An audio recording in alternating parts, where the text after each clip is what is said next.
Welcome, everybody, to Weekly Wings, a dronelife.com podcast. Paul Rossi here with Samuel Stansberry and Terry Neff. We've got an informational packed episode for everybody this week. Terry, how are you doing? How things been? How's life been treating you? Doing pretty good. Nothing too much to complain about. Hope everybody's safe up in western North Carolina. Yeah, in all parts. I'd say all parts of the Southeast. Us being here in North Carolina, it's easy to see there's some very significant flooding, very non-normal flooding. Samuel, how are you doing? I've been a little under the weather. Hasn't been COVID, tested negative for that, but on the tail end of that, so that's some good news as opposed to everything else that's going on. But yeah, on the up and up. Yeah, I was gonna say I felt like shit for maybe like a week, but now that I said that, I was like, oh well, hope I didn't give it to Samuel whatever I had, because we did happen to see each other. So no, I think there's a bug going around. I just had a quick question, Books. If for we've got folks listening in, and we talk a lot about the current events, drones, things like that. But one question that just came to my head, I wanted to know, what's one book you would recommend to listeners, Samuel, folks that are tuning in? As like a drone pilot, or like as Just a positive life book. It could be not drones. I'm sure there's not like a long list of drone books that you have on the bookshelf. Just life book, leadership, entertainment. Same question to you, Terry. I'll let Samuel go first if he has one. Yeah, you caught me a little off guard with that question. One of my favorite books is Gone Girl by Gillian Flynn. I wouldn't call it an inspirational leadership book, but it's definitely an entertainment book. It was adapted into a movie, but that's one of my favorite books personally. Got me a little off guard with that, but yeah. Terry, what about you? Well, I can't say I've read a ton of self-help books, but I'm currently reading 12 Rules for Life by Jordan Peterson. I'm only a few chapters in. I think I'm on rule 3 or 4, so it's been pretty good so far. I like the way he explains stuff. It's helped so far. I misunderstood the assignment. No, it could have been any book, entertainment, anything, just anything one of our listeners might enjoy. And then I would just say the book Grit by Angela Duckworth. So I think Terry might have. Yeah, I got that. I didn't read it. I bought it because of you, but then I never read it. Angela Duckworth, Grit. Yeah, sorry, I got a great episode. We'll kind of dive into things. We'll talk about a recent SpaceX. We're not going to talk about the Patriots because they're just, let's not talk about the Patriots. SpaceX, the Dragon, has just as we're recording this podcast, is docking with the ISS. We'll dive into that. Sky Elements Light Show, they just this weekend set a world record. So this is really exciting to dive into that. We'll let Samuel possibly unpack things, seeing as how we've assigned him the resident expert. We'll be looking at some Counter-UAS technology, as well as also some Counter-UAS, technologies and new drone technology we're seeing in the new contemporary, operating environment. In this spotlight, the Poop-Copter, we talked about the dung beetle, and I never again thought we would be talking about poop on the podcast. So it's just too interesting not to discuss it. We'll be looking at a sail drone that went into the hurricane just recently, discuss drone use in the success side. We have Aslan Robotics again unveiling some new technology, a missing teenager found. In the regulatory corner, DFR program, again, the common theme, BV loss, patent being issued for Counter-UAS, and we'll end things up in Boston. Speaking about a Boston man. All right. And so thank you, everybody, for tuning in this week. Just kidding. Let's see. Private system. Private. Here we go. Allow for 1 month. System update. Fantastic. So just in the last few hours here, the Dragon capsule has docked with the ISS. And why is this, I guess, significant more than most other times? Are you guys familiar with the 2 astronauts stuck at the ISS? Been a few months now, yeah. Been loosely following that story. I think at least a month. I'm not Okay. entirely. I'd have to. Probably Yeah, feels it's like a definitely been at few least a if you're month. up there. Yeah, just rolling through here. But so the significance, just 2 astronauts were on board this recent SpaceX Dragon capsule, and so the 2 test pilots that Butch Wilmore and Suni Williams, June 5th. So let's see, June 5th. So June, July. Yeah, way more than 2 months, right? Yeah, On that's June 5th. So just do the math. 6 to 9, 3 months, 3.5, almost 4 months. They've been there. They're not coming back until February. So God. the Boeing Starliner, right? The Boeing, just think about it, like the spaceship that they took to get there. NASA wasn't confident that they could ride back on it safely. So they flew the Starliner back with no one on it. And it came back successfully. They could have. So what they've determined afterwards was like, oh, we could have, we could have had somebody on it. And now the Dragon capsule that has docked just recently with the International Space Station, instead of carrying 4 astronauts, it only carried 2. And someone had to call up 2 of those astronauts and say, well, look, I know, and we mentioned this before, I think, since you did all your training, but guess what? You're not going to get to fly because we have to leave those seats open for Butch and Sonny to fly back. So it's been the first time since 2020 that, when it was, you put 2 pilots on for a test flight, but once this thing's operational, you're filling, all 4 seats. So kind of a bummer for those astronauts that didn't get to go. But if you're Butch and Sonny and you see that, Dragon capsule coming up, you're like, oh yeah, there's our ride. But we're not going back till February. A new level of homesick. Yeah. But you're not going back still 5 more months. So it's pretty wild to spend a full 9 months. It's like a full pregnancy there on the ISS before you come home. And the best part, right? They didn't have any bags packed. Like they thought they were just going to go up there and then turn around and come back. A backpack packed for 9 months and all the space ice cream your heart desires. Every astronaut's dream, right? Maybe it's not. It's like that could be like the nightmare. The astronaut's nightmare is being, It starts off okay.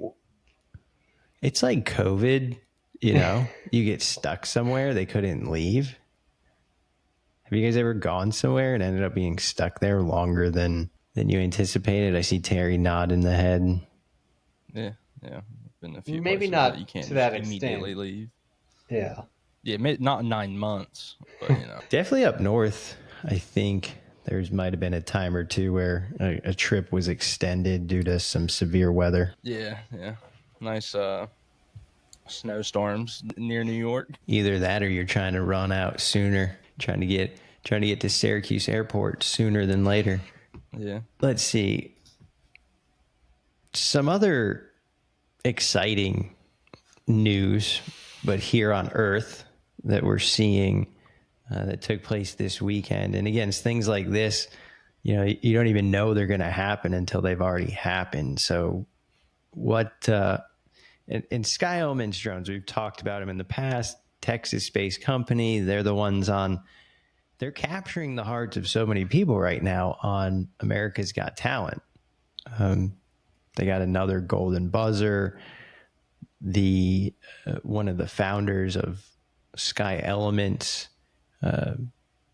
they did the most recent show as a tribute to his daughter who passed away. So being able to use drones to tell a very, not just a story, but like a very emotional story.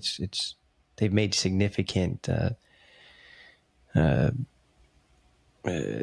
connection or as ambassadors for drones on America's Got Talent, and then here they are setting Guinness Book World Record. So what's happening here, Samuel? That's kind of funny. Over the past weekend, I don't want to say Texas because the drone show was in Texas, but I don't think the actual company itself is in Texas. But let's see.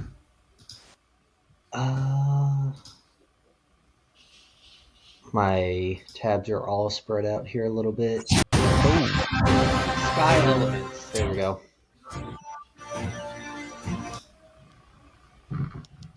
Sorry, I was just kind of blasting now. But yeah, Sky Elements was doing a show in Texas. They were out to beat the previous record for the most drones in a drone show, it seems, which previous record held by Pablo Air, 1,068 drones up in the air at one given time. And it's funny, the company is named Pablo Air Company, but it's a South Korean company. And we went and had Sky Elements go out there over the weekend and beat that record. And they put, let's see, I believe it was 1,164 drones up in the air for their drone light show over the weekend. Pyrotechnic drones. Yeah, so they put that cherry on top. And so I think the Guinness record for like most drones in a light show is like 5,000, right? But the most drones with pyrotechnics is the Guinness record that they just within the last 24 hours this flight occurred.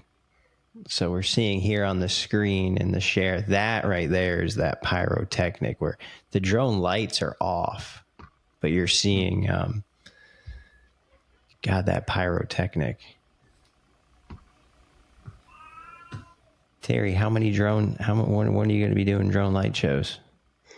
Let's see. You want to get a small loan of $1 million? I think I could probably start that company. So, it definitely costs money to get into this, but it is insanely cool if you can. Notably, this one was free as well. I wanted to throw that out there.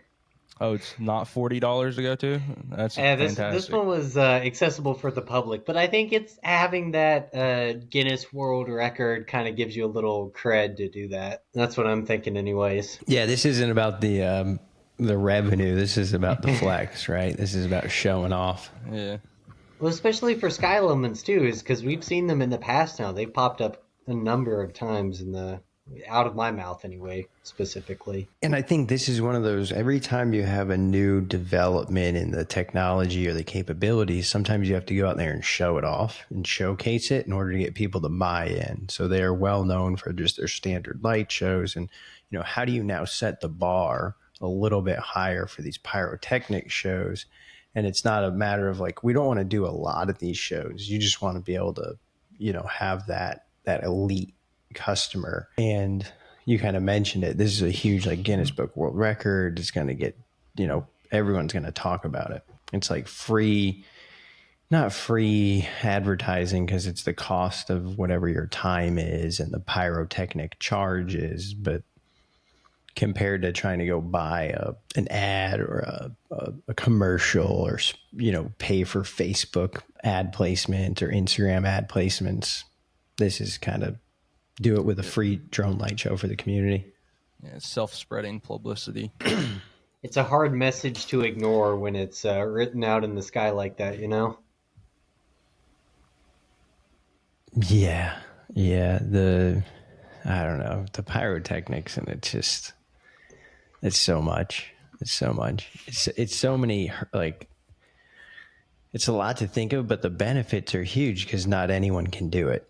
So anyone can go buy a drone and do the photography and, but to have these advanced pyrotechnic drone light shows, that's pretty wild.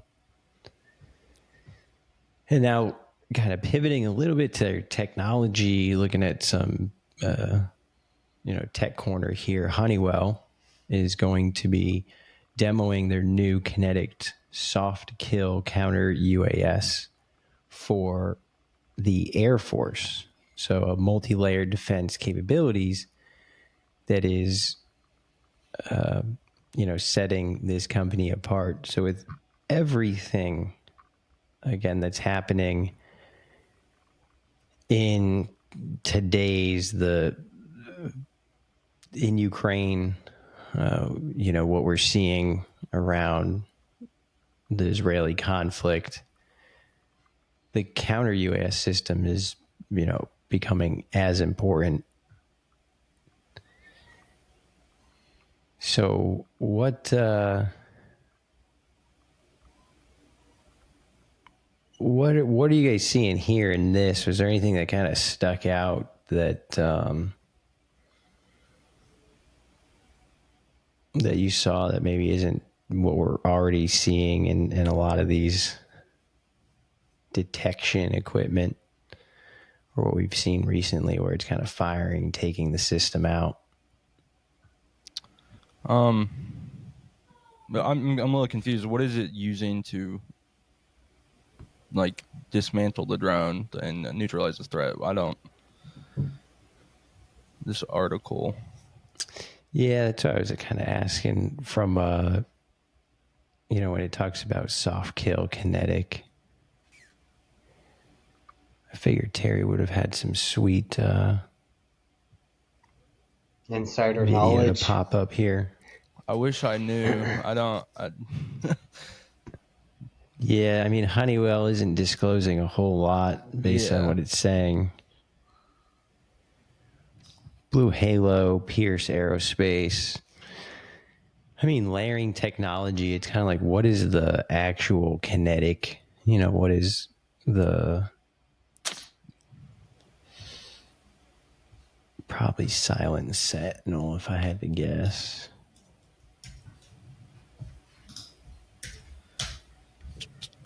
Unless it's talking like a railgun, which would be pretty sick. No, cameras. Package of cameras, detection equipment. As far as what they're using, it's not entirely clear. Hilarious. Definitely has its own stylistic look to it with looks like a missile with 4 motors, I would say. Oh, it's okay. So when it says kinetic energy, it's similar to the drone we'll be talking about next, that Sky Critical or APS released for their Sky Critical like software. But I can only imagine what Honeywell is going to come up with, especially if they're not like telling us much at all. Well, the other one that we just talked about last week, what was it? Was it the Bull something, or it was just the 240? Remember, they just had the automated 240 machine gun, and the tracking system was layered with the robotic mechanisms to control and fire at a rapid rate. So it will be interesting to see once any information comes out. But as just continuing that theme of where the military is headed and how things are adapting. And so what are we looking at here, Terry? So sorry, I didn't mean to cut you off. This is APS's Sky Critical system. This is a part of the system, more or less. It's a new kinetic energy, like counter-UAS system that kind of slots into their already made. What am I looking for? What word is that? like a system, so they're detecting it, and kinetic being like actual, like an explosive, like you're using a physical projectile, a bullet. It's, you know, kinetic. So that drone, is, as you can see, is basically a remotely, not remotely piloted, but an autonomous vehicle.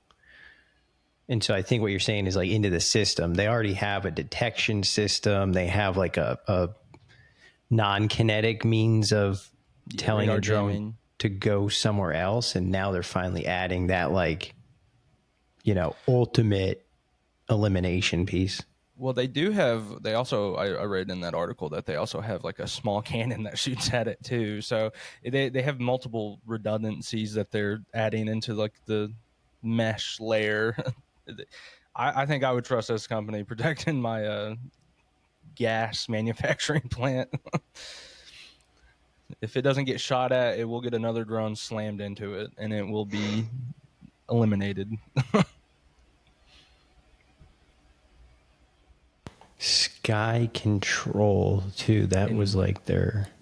Do you remember the claymores that we were talking about? That's what you used, claymore as the term to describe the size. They have their own claymores. If you click on either the sky or the field, you'll see them. These actually look like claymores. And so, yeah. See, there's their Sky Control, right? So just kind of what your detection, those Claymore looking, you have 360-degree radar detection, and then you have these visual cameras, which would probably be like thermal. I think that's the radar jammer. Infrared. That pole right there.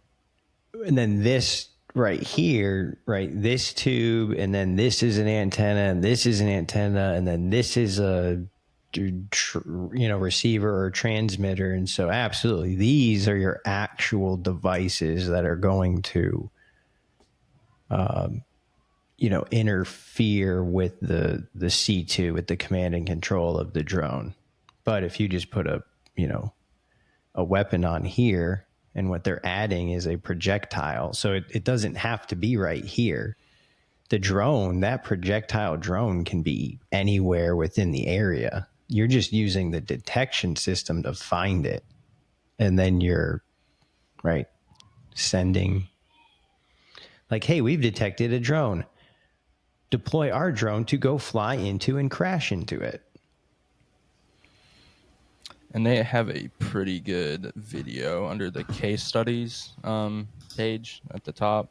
It's the first video that you can see there. It kind of explains their system a little more in depth.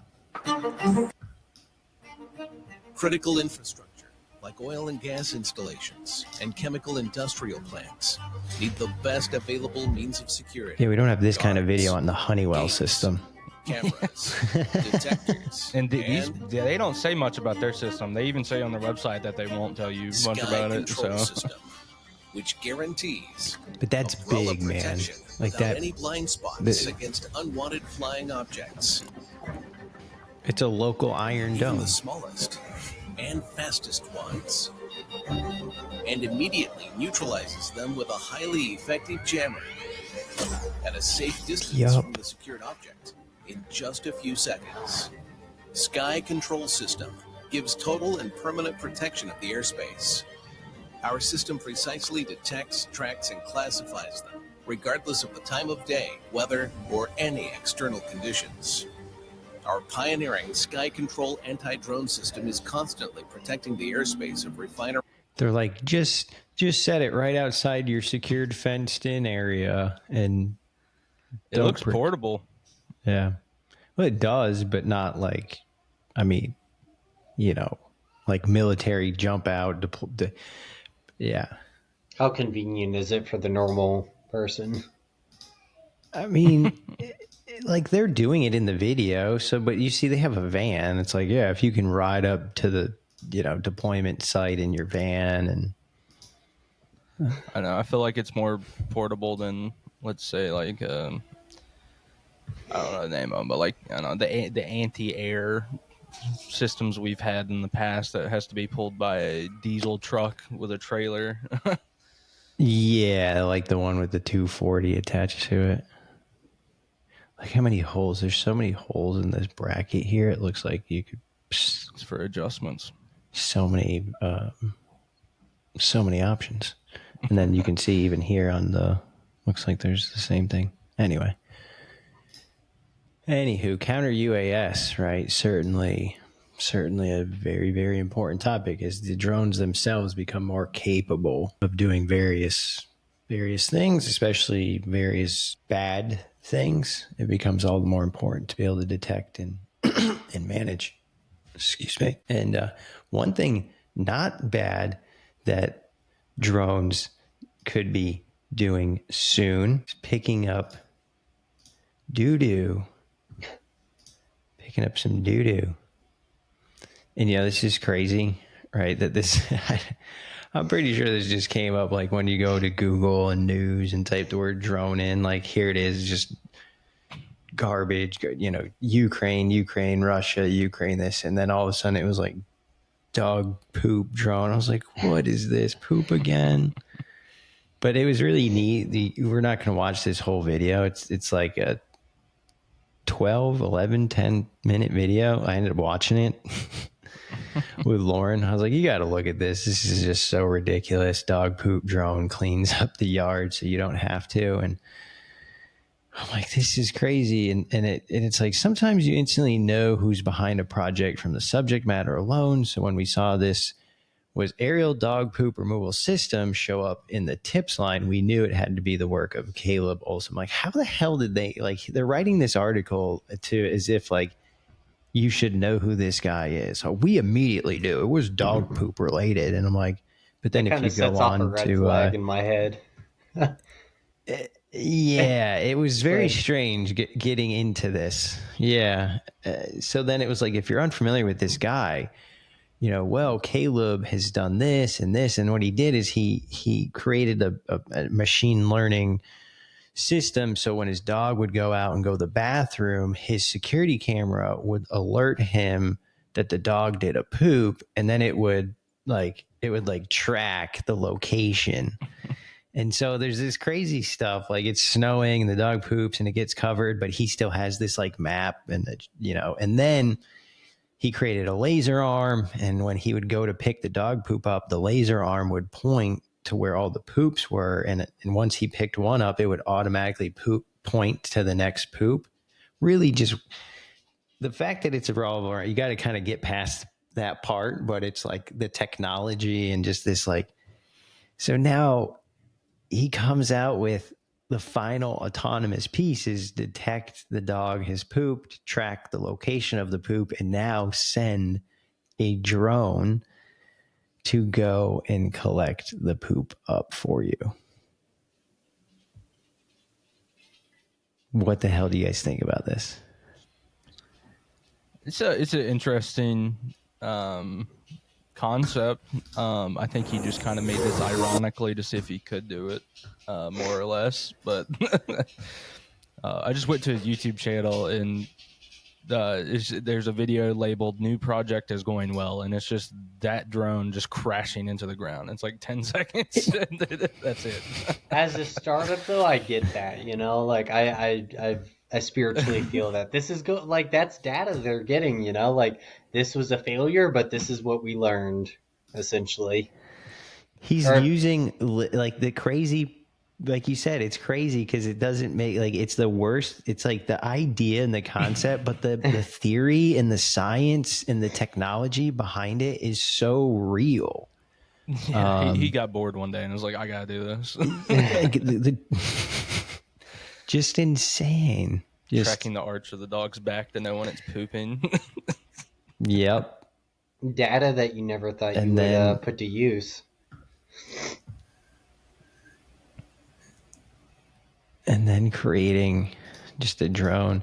And so it was really weird get through all this. It's weird, though, because I think he made an algorithm, like a library, a data set of images that the computer would learn off of for it to recognize what poop is. And it's like, that's okay.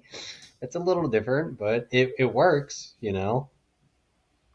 And then what happens is he shows you when the drone rotates, it actually closes the poop thing. What So the it's carrying this fake poop right now. And then he'll fly it around, and then he can come in and land it. And when it lands, all you do is like push the stick to the left or right and see the drone just yaw a little bit. And when it yaws, it like automatically opens this thing. It's the neatest, weirdest thing that I've seen in a little while. It's giving the taxidermied cat. That's like the vibe. That's what it's giving to me. But this is way more useful. Just in terms of feeling, I guess, though. Not the AI image of drones. Yeah, I was gonna say that I just saw this AI. This has to be recent. I didn't even look at to see. I mean, the article just comes out, right? But I mean, he's like, yeah, you know, you could have a poop service company, and they just show up, and you either have like individual owners or companies that do this. Like, you could mow your own lawn, or you could have someone mow it for you.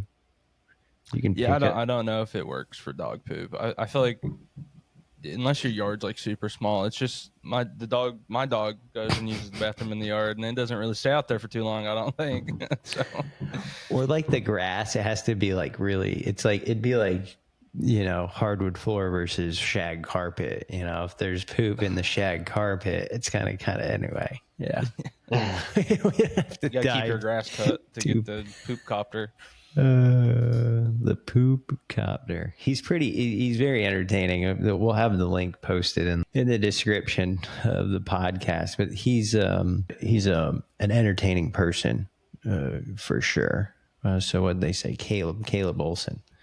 It's worth a watch. It's very, very interesting. I mean, who knows? You know, if one of those goes on sale and happens to become available, like early adopter, I might have to do some like beta testing. Continue me to the site. So storms, the hurricane came through, right? Drones have showed us kind of, what the heck is this? Strictly robots. Here we go. So we talked a lot about drones afterwards. We've seen some of the videos. This year, the NOAA has a sail drone.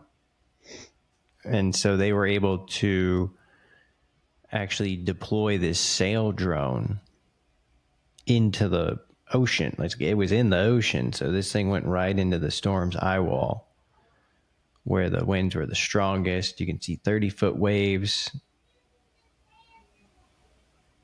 This is what the drone ship looks like right here. I don't understand how this thing goes into a hurricane and survives when you have this big, massive billboard sticking up. Is this? It looks like I could just flip it over. Right? 70-mile-an-hour winds. Wow.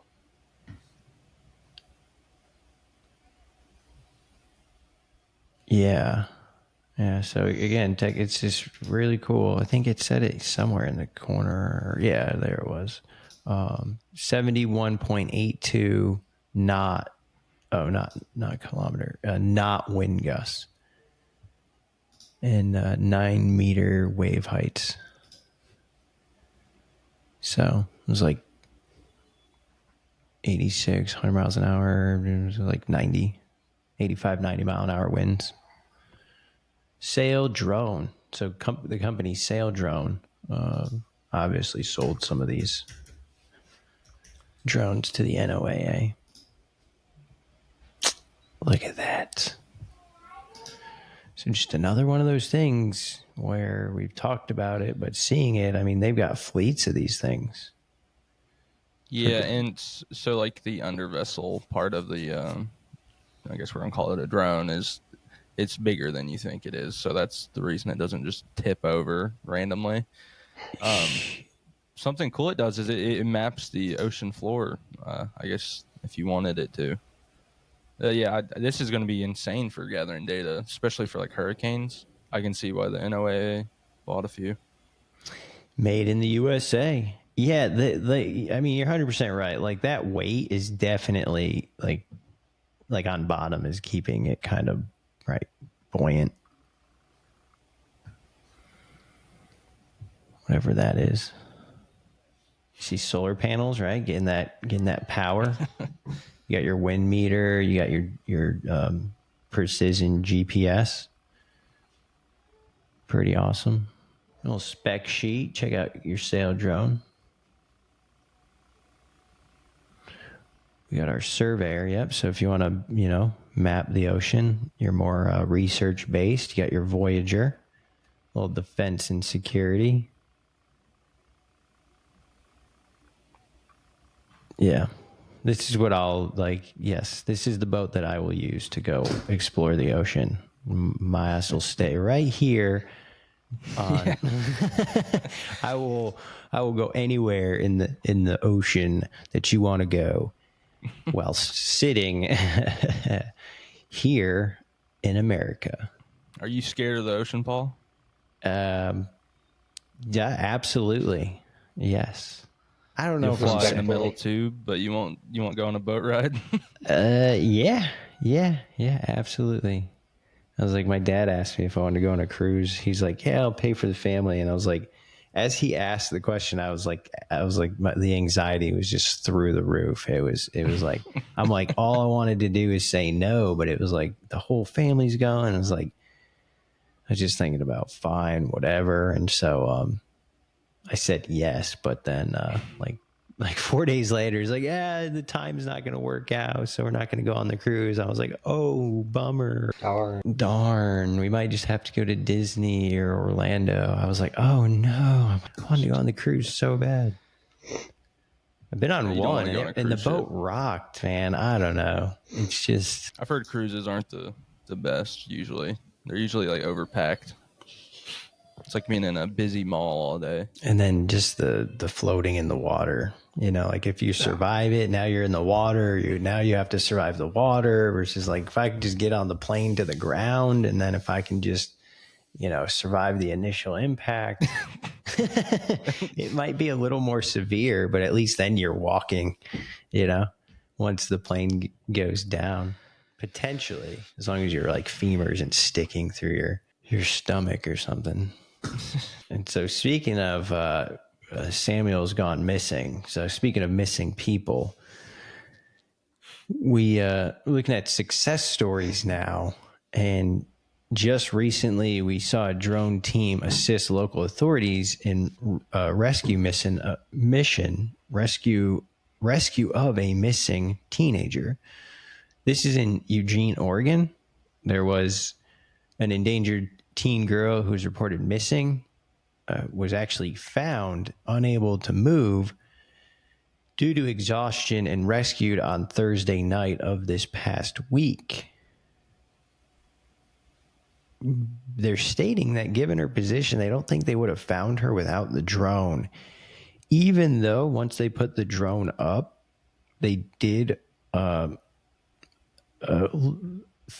that this individual was only about 1,700 feet away from where the drone launched. However, she was stuck in a huge blackberry thicket. So another example of where, right, just because someone goes missing, it doesn't mean you have 100 people looking. You might have, a smaller,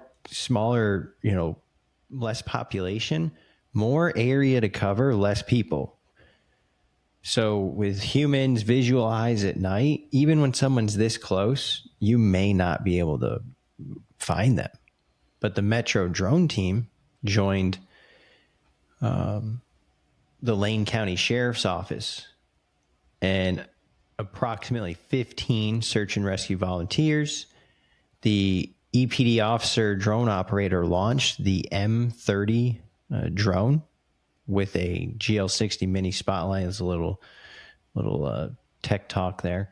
But the Matrice 30 is about an $11,000, $10,000 drone, right? Made by DJI. And within minutes, officers are able to locate this individual. and then guide the Lane County Sheriff's Office search and rescue team to her GPS coordinates. Using the drone as a spotlight, the deputies were then able to more easily get her out.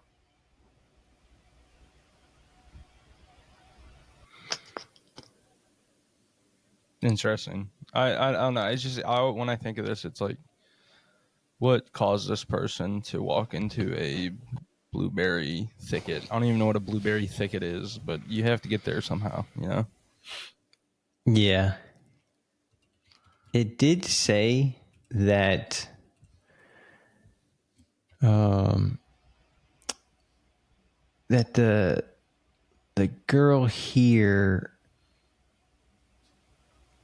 I don't remember In terms exactly of how what she it ended up there mentioned. is what Terry was asking?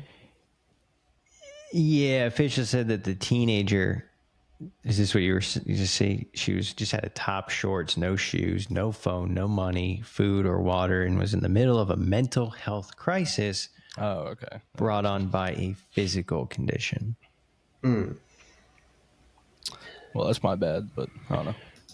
Teenage girls, Terry. They get lost in those blueberry thickets all the time. Well, Dude, I can't blame him. I'd get lost in a blueberry some, thicket. Sounds sometimes they get nice. very, get your phone taken away. Not really sure exactly what's going on here, right? So, like, you're right. We don't have the full backstory, but one thing we do know is when it comes to public safety and you get a phone call, it doesn't really matter. So having the tools, once this person's stuck in a blueberry thicket with no phone and, no shoes on, at that point, how they got here, it doesn't really matter. And what was neat is the officer mentioned how he was then able, right here, it says, I let them look on my screen in order to see their loved one being cared for by all of the responders. So I just thought the way that this story was told was pretty neat, because they highlighted the drone operator and the significance that this played in, one, finding the individual, and then two, also, I think everyone who's flown a drone, even not to save someone, you've always had the people that want to kind of look and see what's going on. And in this instance, being able to just show that screen, it helped people get a feeling of a little happiness back sooner than Comfort. the comfort, right? That comfort returned to these people sooner than having to maybe just wait to physically see the person. Thanks, Terry.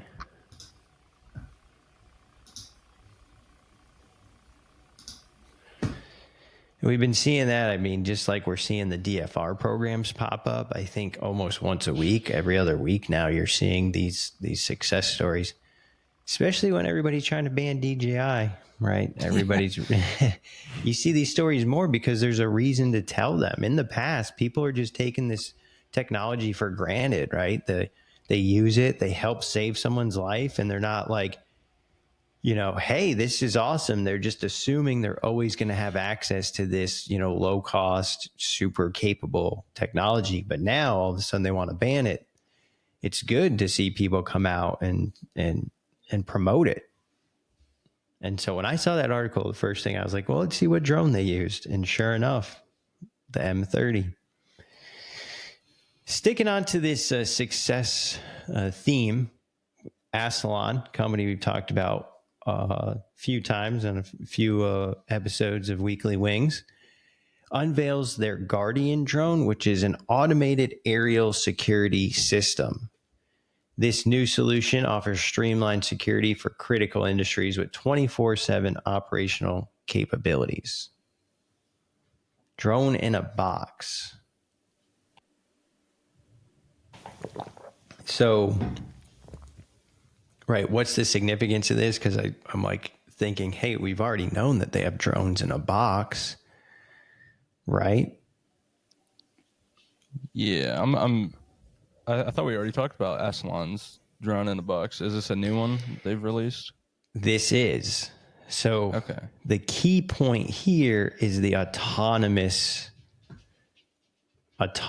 feature. They have now introduced not just a drone in a box, but a drone in a box that does all the autonomous recharging, battery swaps, and it can be deployed without human intervention.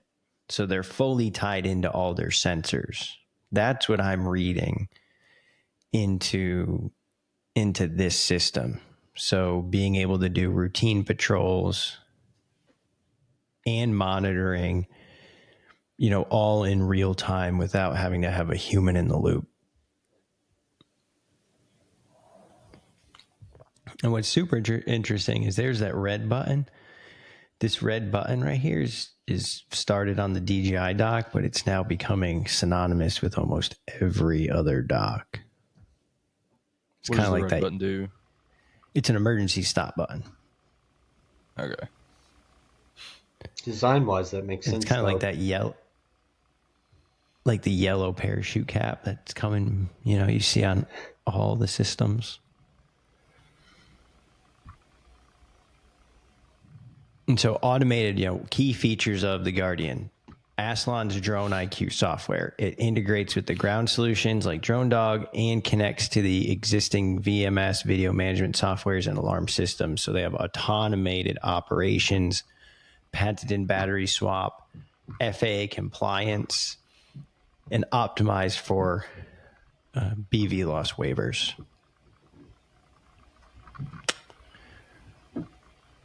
Yep. So another development and advancement for them as they continue to build out their security platform. Could we, not to take away from Aslan, but could we bring up that D-Box, like package drone in a box thing that I sent not too long ago? Yes. It's kind of so it's a drone in a box, but they don't supply you with the drone. You can just kind of put any drone you want in there, from what I can tell. I just thought it was really cool. It's a little expensive, but it's just kind of like a plug-and-play system. A pretty cool video you guys can go watch is Robots versus Thieves, my new security system by Hacksmith Industries. They use this system in their video. That one has a green button, not a red button. Notably. Green means go. You press that button and go. It's just everything takes off all at once. Yeah, this thing's pretty interesting looking.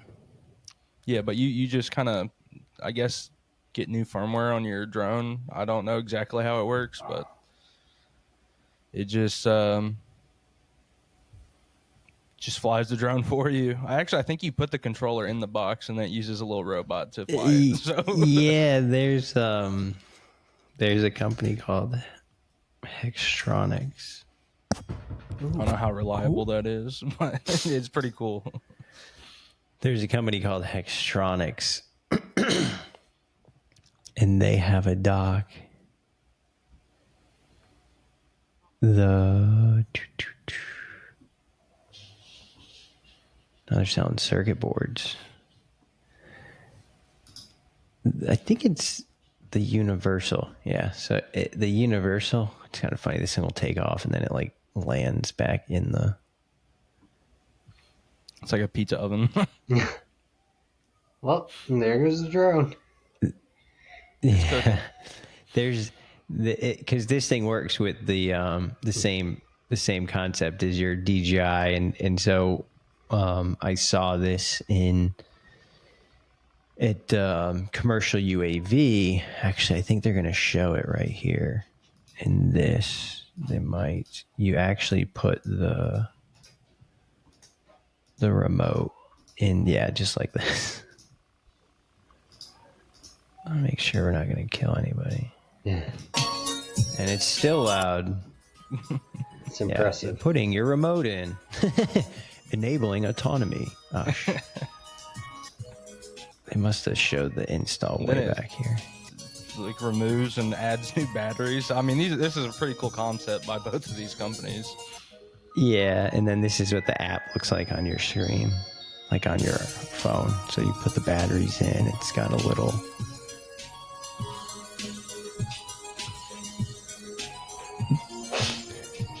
But how many cycles have they ran on this thing, you know? And then the controller gets plugged in. And so the controller has to be turned on. It's inside this box. So you're flying the remote still, but you're sending commands to the remote over the internet. Which any other box is no different. Right? Like the box that you just showed Terry, you have to put the remote inside, so that's just super strange. Because you think of like, is it going to overheat? You know, you have a screen that you don't need, so it wasn't designed for that. Is it going to die? Is it going to trip out? So when you look at a traditional dock, you're building the dock with the same components that are in the remote, but you're not doing, but the remote doesn't exist. If that makes sense. I do believe the D-Box software is open source as well. I think that's why the Hacksmith Industries used that particular one, because they could kind of do whatever they wanted with it. Yeah, you can, like, because a lot of these autonomous boxes, you're wanting it to do some really crazy stuff. So the manufacturer of some of these boxes are building them for, you know, very specific use cases like first responder or industrial inspection. The third-party software might not always work. If you build your own box, you have full control over the, you know, developer toolkits and software and all that stuff. But here we have, again, we're kind of transitioning to our regulatory corner. Montgomery County Sheriff's Office will be launching a drone as a first responder program in the Woodlands. This came out maybe about a week ago. Texas County is initiating their DFR program in a Houston suburb. Woodlands is a master planned suburban development 30 miles north of Houston. Growing list of communities that are coming under the watchful eye of police agency DFR programs. Sounds like there's some money there, right? To me, it does. Community might even be help pay for some of the stuff. So starting by the end of October, right? Hopefully they're initiating some of their DFR tests Quick. before Halloween. Focusing around the Woodlands Town Center, Austin-based company. So it looks like they're going to be using DroneSense software. So if they're using DroneSense, I wonder, and see here they talk about the Real-Time Crime Center. The Real-Time Crime Center. That's where all the data is going to get pushed to.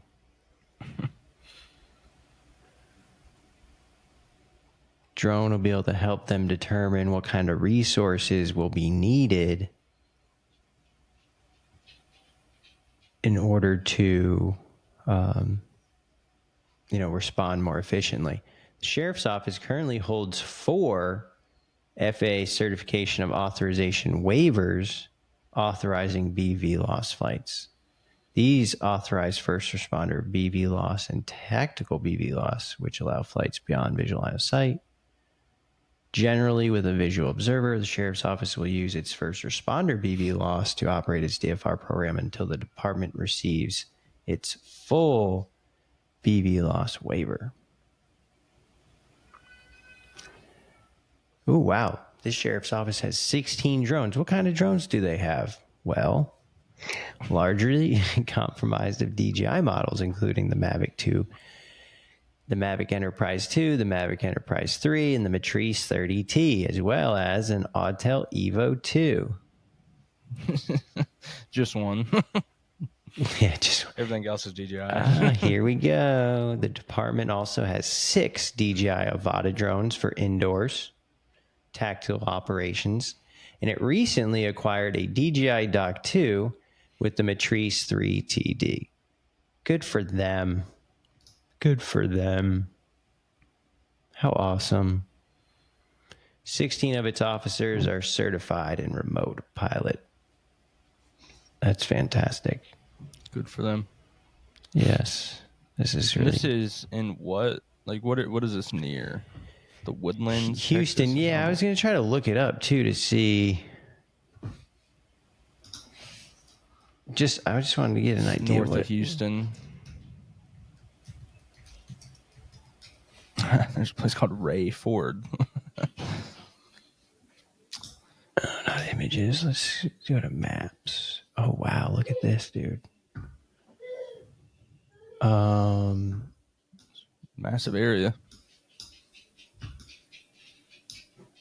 Yeah, but where the heck is that water all about? Oh, the Lake Woodlands. Yeah, that makes sense. Definitely an area.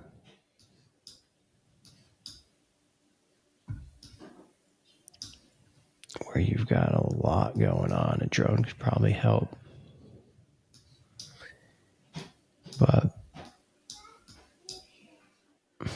Woodlands Country Club. So I'm imagining it's this whole area here. Looks like this area has a lot of money. Drone delivery. Yeah, it does look like a great spot for drone delivery.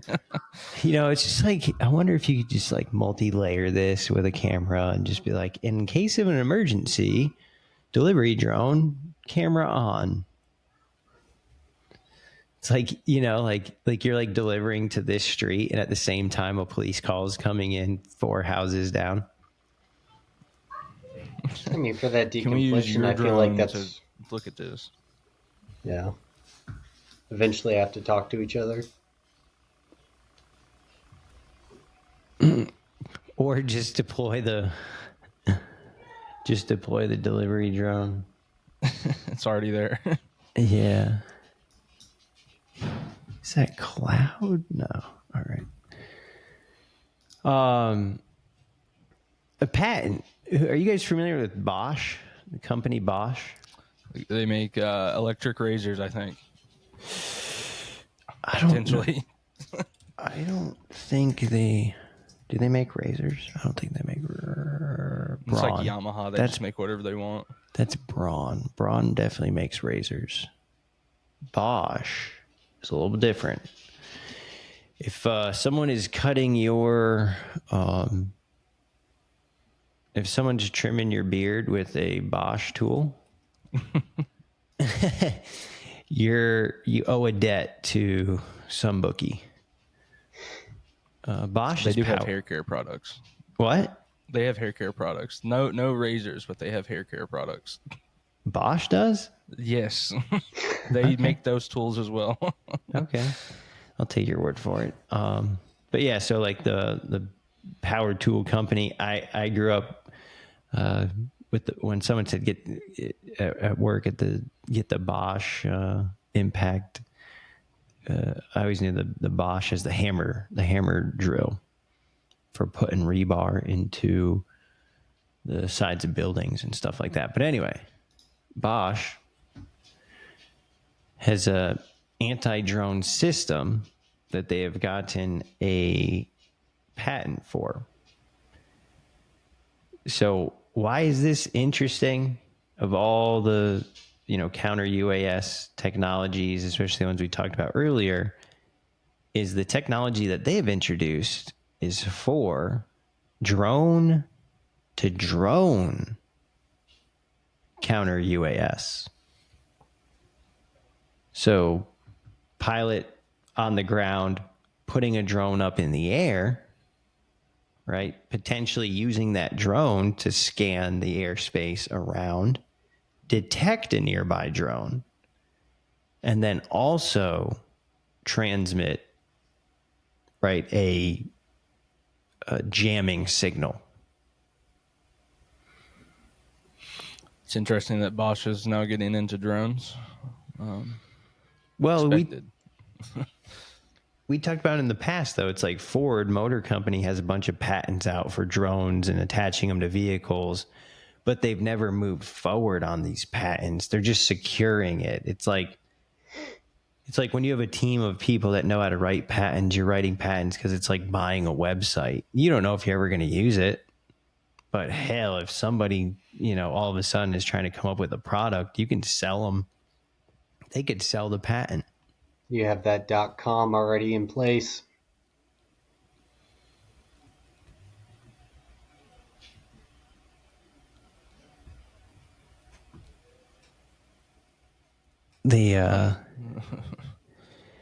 It'd be like,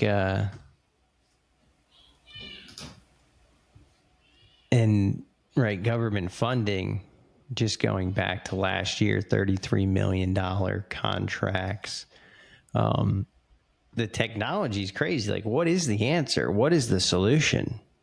Shooting it down once it's inside this range.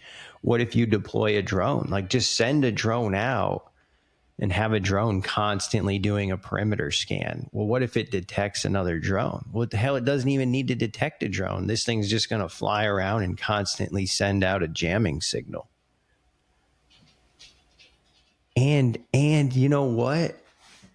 Terry, what if you were piloting this drone with a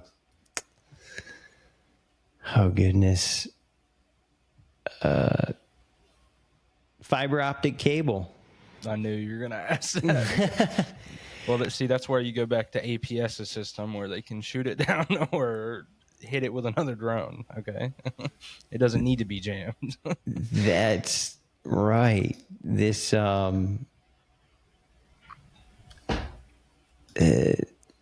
because this now your own drone is susceptible, but hey, you could have a tethered fiber optic cable attached to a drone that's emitting a jamming frequency, and because that drone's being piloted, as you had pointed out, we didn't really dive into, but now there is some overlap, right? Fiber optic remote piloting for anti-jamming.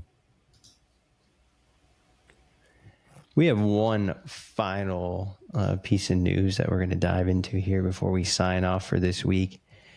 And it takes us to Boston. In Boston, man faces $5,000 fine and drone forfeiture for flight over marathon. And then there's the not so good stories with the DJI being involved. A Boston man is facing serious legal consequences after flying his DJI Mavic drone dangerously close to the Boston Marathon finish line, prompting a dramatic mid-air interception by law enforcement. 30 years old, Alan Nip. I found his Instagram profile. Already. I just looked up his name. There he is. Is that easy? Content? No, his account's private. Oh.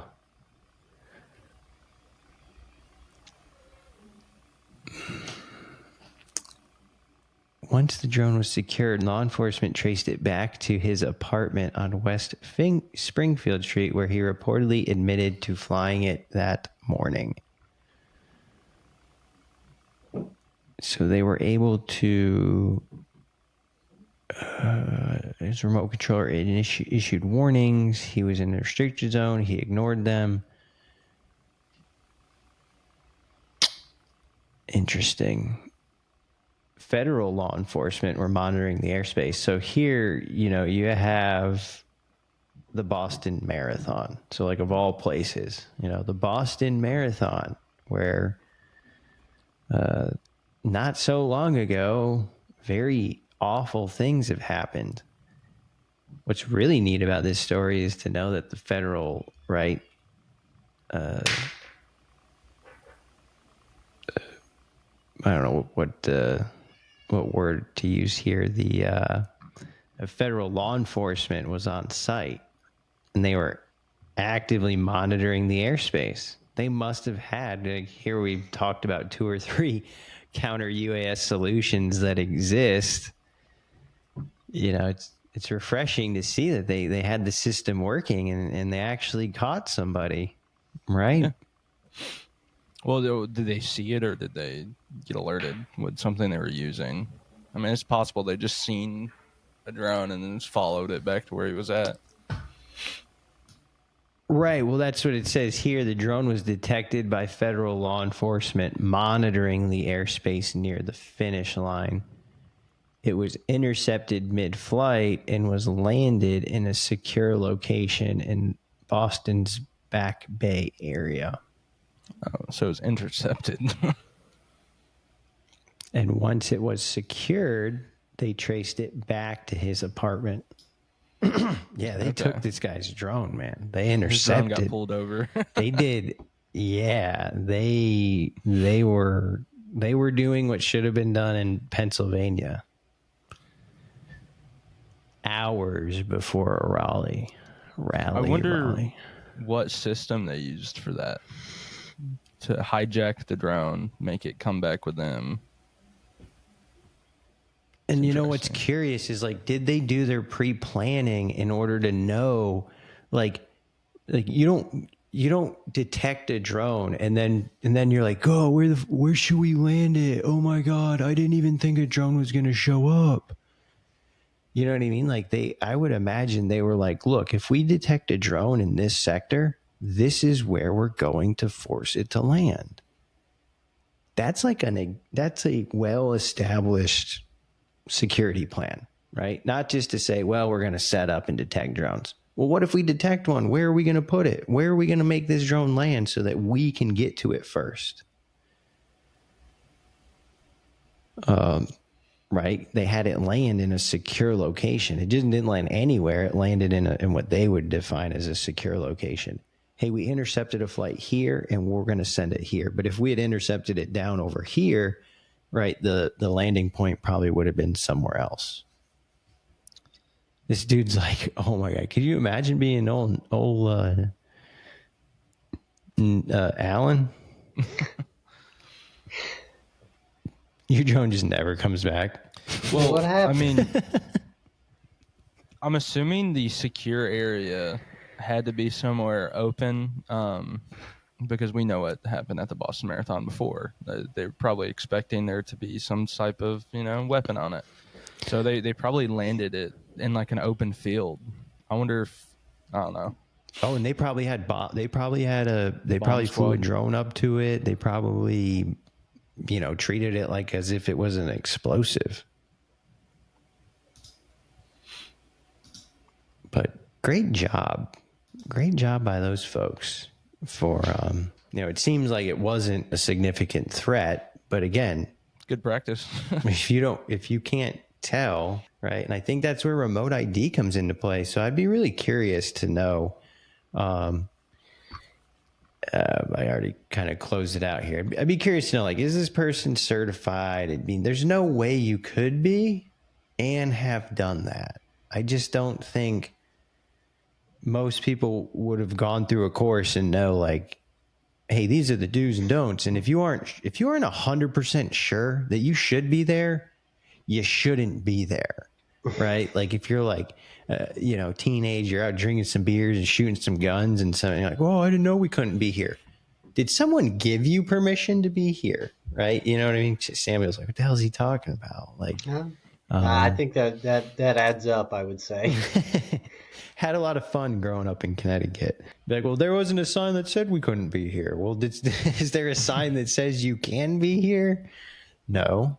Yeah, so that was a pretty interesting one. That was one that jumped out as I had to go all the way to like page 4. It was like Ukraine, Israel, Ukraine, Gaza, Ukraine, Russia, China.